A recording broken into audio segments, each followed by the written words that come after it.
আমাকে যে মানুষটি বিয়ে করল তার আগের স্ত্রীর একটি ছেলে সন্তান আছে। তার স্ত্রী মারা গেছে। এখন তার ছেলেটিকে দেখাশোনা করার জন্য আমাকে বিয়ে করেছে। ছেলেটার নাম আরমান। বয়স 1 বছর হবে। আমিও জেনেই বিয়ে করেছিলাম। আমার স্বামী আমায় বিয়ে করেছিল তার কারণ তার ছেলে আরমানকে দেখাশোনা করার জন্য। কিন্তু আরমান ছেলেটি আমার দিকে খারাপ দৃষ্টিতে চেয়ে থাকত। আমি বুঝতে পারতাম সে আমার কাছে কি চায়। একদিন স্বামী একটি কাজের শহরে চলে গেলেন, আর এর মধ্যে বাড়িতে কেউ ছিল না। রাতে আরমান বলল, মা, আমি আমার রুমে একা ঘুমাতে পারবো না। অথচ তার বাবা বাড়িতে থাকতে সে তার নিজের রুমে ঘুমাতো। আমার রুমে ঘুমানোর জন্য আমার প্রতি রাতে বলতো। আমার আসল মা বেঁচে থাকলে আমাকে না করতে পারত না। তুমি মুখে মুখে না করে দিলে সব বলে কান্না করতে লাগলো। আমি বলেছিলাম, এখন তুমি বড় হয়েছো, তোমার আলাদা রুমে ঘুমাতে যাওয়া উচিত। আরমান মাঝে মাঝে আবদার করত। আমি যেন তাকে গোসল করিয়ে দেয়। একদিন তার কান্না দেখে এবং কেন আমার রুমে ঘুমাতে চায় এই বিষয়টা জানার জন্য আমি বললাম, ঠিক আছে, তুমি আজ আমার রুমে থাকবে। রাত যখন 3 বাজে তখন আরমান আমার সাথে যা করেছিল তা শুনলে তোমাদের চোখ কপালে উঠে যাবে। তাহলে আসল ঘটনাটা বলি। আজ আমার বিয়ে হয়েছে, বাকি সব নতুন বন্ধুর মতো। আমিও আমার বাসর রাতে বসে আছি, কিন্তু আজ আমার মনে নেই কোনো সংকোচ, নেই কোন স্বপ্ন, আর নেই নতুন সংসার সাজানোর ইচ্ছা। কারণ আজ প্রথমবার নয় যে আমি এভাবে নতুন বধূ সেজে বসে আছি। এর আগেও ছিল এরকম একটি রাত যে কারো জন্য এভাবেই বসেছিলাম। আজ হয়তো সব একই রকম, শুধু মানুষটি বদলে গেছে। হঠাৎ দরজা থেকে কারো আসার আওয়াজ শুনলাম। সে আর কেউ নয়, আমার নতুন স্বামী রহিম। আমি উঠে সালাম করলাম। রহিম বলল, সালাম করা লাগবে না, বরং আপনি বিছানায় শুয়ে পড়ুন। আমিও সোফায় শুয়ে পড়ি। নুসরাত বলল, না না, আপনি বিছানায় ঘুমান, আমি সোফায় থাকতে পারব। রহিম বলল, দেখুন, আমরা দুজনের কেউই এই বিয়ে মানি না। না, দুজনেরই আলাদা আলাদা কারণ আছে বিয়ে করার, কিন্তু আমরা একজন অন্যজনের সম্মান তো করি। আর আমি এরকম ব্যক্তি না যে নিয়ে আর আমি বিছানায় ঘুমাবে আর কোন মেয়েকে এভাবে সোফায় কষ্ট করে ঘুমোতে দেবে। আপনি আমার স্ত্রী, তাই আপনার খেয়াল রাখা আমার দায়িত্ব। আর আপনি যদি আমার এতটুকু সম্মান করেন তবে বিছানায় ঘুমিয়ে পড়ুন। আমিও মাথা নেড়ে সম্মতি দিলাম আর বিছানায় শুয়ে পড়লাম। এখন বলি আমাদের বিয়েটা কিভাবে হলো। মিস্টার রহিম চৌধুরী শহরে অনেক বড় একজন ব্যবসায়ী। আমাদের বিয়েটা পরিবারের সম্মতিতেই হয়েছে। বলতে গেলে পরিবারের জন্যই হয়েছে। অবশ্য আমাদেরও অসম্মতি ছিল না। আজ আমরা দুজনে এক পবিত্র বন্ধনে আবদ্ধ। কিন্তু এই বন্ধন কোন মনের জায়গা নেই, কারণ আমাদের দুজনের মনেই যে অন্য কারো নাম আগে থেকেই লেখা। মানে দুজনের মনেই অন্য কারো মায়ায় জড়িত, অন্য কারো কাছে আমাদের মন বন্ধক রয়েছে। ভাবতেই চোখ দিয়ে এক ফোঁটা জল বয়ে গেল। বিয়েটা দুজনেই করেছি, কিন্তু এই বিয়েতে কোনো ভালোবাসা নেই, শুধু রয়েছে দায়িত্ব। তা নিয়ে আমাদের বিয়ের আগেই চুক্তি হয়েছিল, উনি আমার দায়িত্ব নিতে, আর আমি উনার পরিবারের, আর ওনার ছেলের হয় উনার ছেলে আরমান, উনার লায়লা আপুর ছেলে। লায়লা আপুকে তাই তো ভাবছেন। রহিম এর প্রথম স্ত্রী, তিনি এখন আর এই পৃথিবীতে নেই। 3 বছর আগে ইফকাল থেকে পরকালে প্রস্থান করেছে। বিয়ের আগে তার ছবি দেখে জানতে পারলাম সে আর আমি একই ভার্সিটিতে ছিলাম। রহিম ও তার আমার সিনিয়র ছিল। রহিমের সাথে কখনো দেখা না হলেও লায়লা আপুর সাথে প্রায়ই দেখা হতো। শরীর দেখা বললে ভুল হবে, ঝগড়া হতো। উনি আমাকে তেমন একটি দেখতে পারতেন না, এর কারণও আছে। আমি অনেক দুষ্ট প্রকৃতির ছিলাম, আর উনার সব টাইটেল নাকি চুরি করেছিলাম তা উনি শুধু ভাবতেন। অবশ্য আজও হয়তো থাকলে আমার সাথে ঝগড়া করতেন। উনার স্বামীকে চুরি করেছে বলে অপবাদও দিতেন, কিন্তু ওনার স্বামীর উপর তো আমার কোনো অধিকারই নেই, কারণ আমি উনাকে নিজের স্বামী মানতে পারিনি। বিয়েটা করেছি শুধু পরিবারের জন্যে, আর একদিনের জন্যে। আরমান এখন 1-2 বছরের ছেলে, ক্লাস 5-এ পড়ে, দেখতে একদম তার বাবার মতো। যেমন সুন্দর তেমনি মায়াবী দেখতে, বিশেষ করে তার চোখ দুটি। রহিমের ভাবি থেকে শুনেছি রহিমের চোখে নাকি অনেক মায়া, কিন্তু কখনোই তাকায়নি, কারণ এখন আর কারো মায়া পড়তে চাই না। একবার পরে অনেক কেঁদেছি, আর কাঁদার ইচ্ছা নেই, আর না কষ্ট সহ্য করার ক্ষমতা আছে। থাকে সব বাদ দিয়ে এখন ঘুমিয়ে পড়ে। ঘুম থেকে উঠলাম, সকালের আলো যখন চোখে এসে পড়ল, উঠে দেখি রহিম এখনো ঘুমোচ্ছে, কিন্তু জানলা থেকে আসা আলো তার ঘুমে ব্যাঘাত দিচ্ছে। তাই পর্দা বন্ধ করে নিয়ে আসলাম, এসে রেডি হয়ে বাইরে চলে আসলাম। এসে দেখি আমার শাশুড়ি মা আর ভাবি আগে থেকেই উঠেছে। মা, আরে বোমা, তুমি এত সকালে কেন? নুসরাত বলল, আসলে মা ঘুম ভেঙে গিয়েছিল তাই। ভাবি, তা ঠিক আছে, কিন্তু আমাদের নতুন বোনা কোন সাজ না কোন গয়না, যা পরে আসো। ভাবি, আসলে আমার সাজা পছন্দ না। ভাবি বলল, জানি, তাই তো গতকাল নিজের বিয়েতেও সজনি।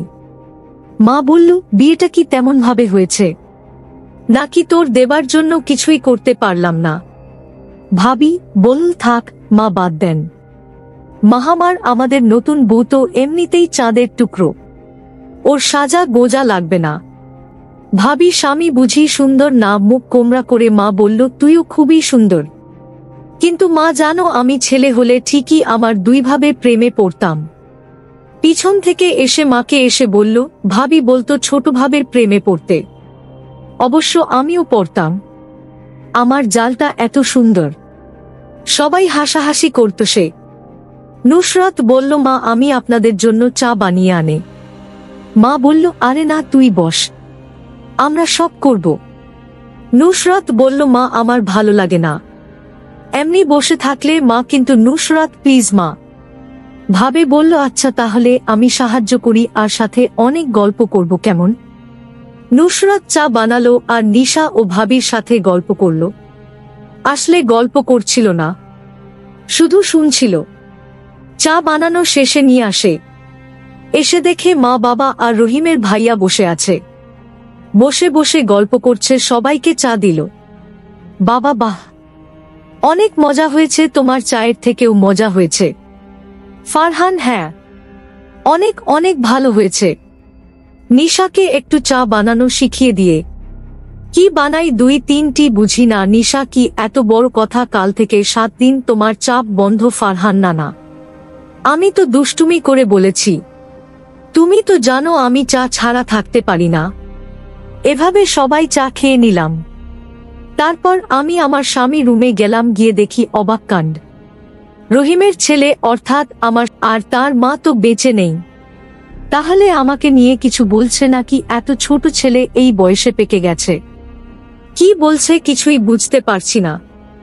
কিছুদিন পর আমার স্বামী ব্যবসার কাছে বাইরে গেলেন। কিছুদিনের জন্য আরমান ছেলেটি আমার দিকে সব সময় এক অদ্ভুত দৃষ্টিতে তাকিয়ে থাকে।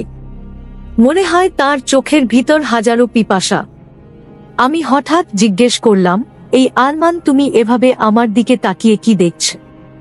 আমি আপনার চেহারা দেখছি, আপনার চেহারায় এতটাই মায়া যে আপনার চেহারায় আমি একটি অদ্ভুত জিনিস দেখতে পাই। আমি তো তার কথা শুনে অবাক, এতটুকু বাচ্চা ছেলে এসব কি বলে?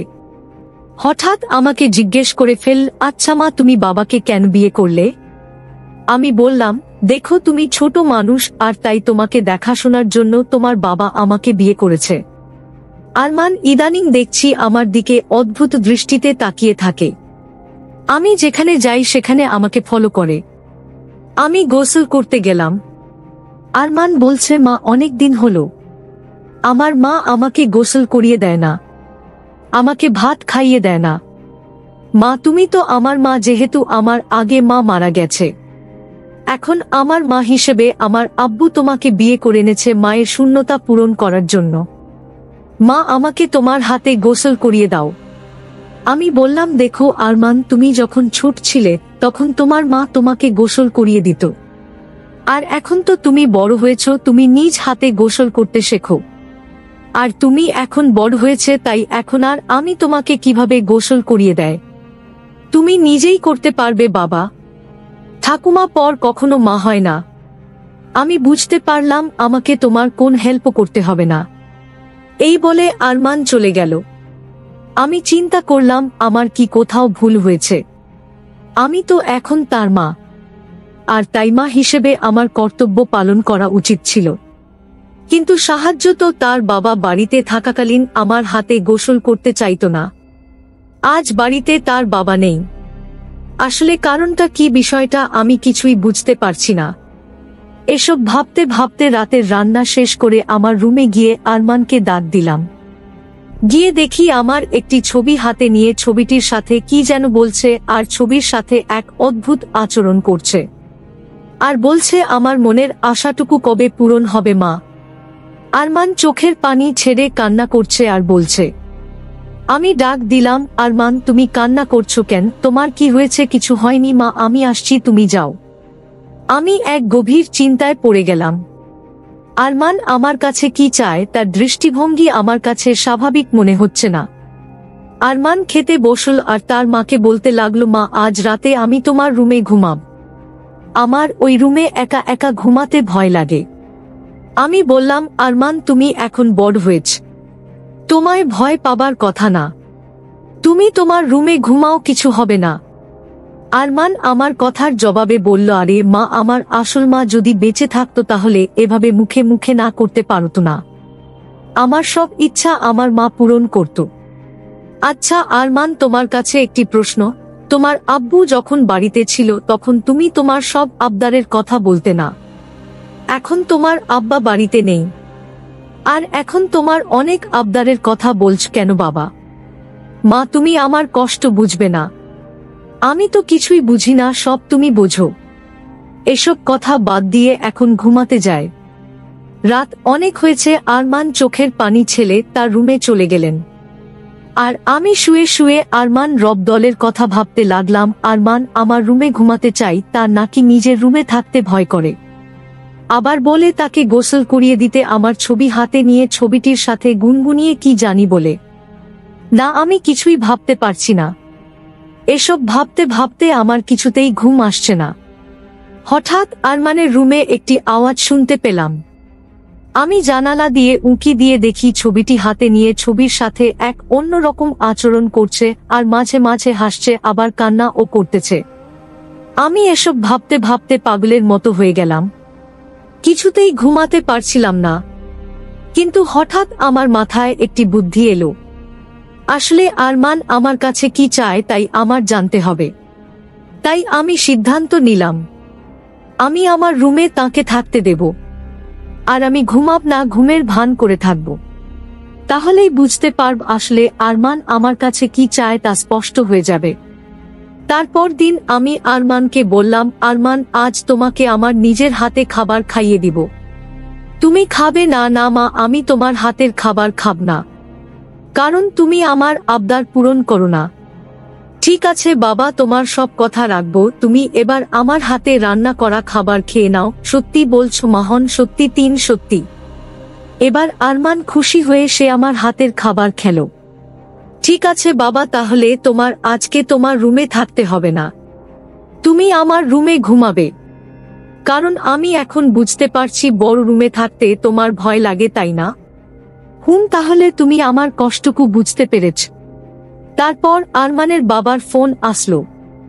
সে ফোনে জানিয়ে দিল আমার আসতে আরো 2-4 দিন দেরি হবে।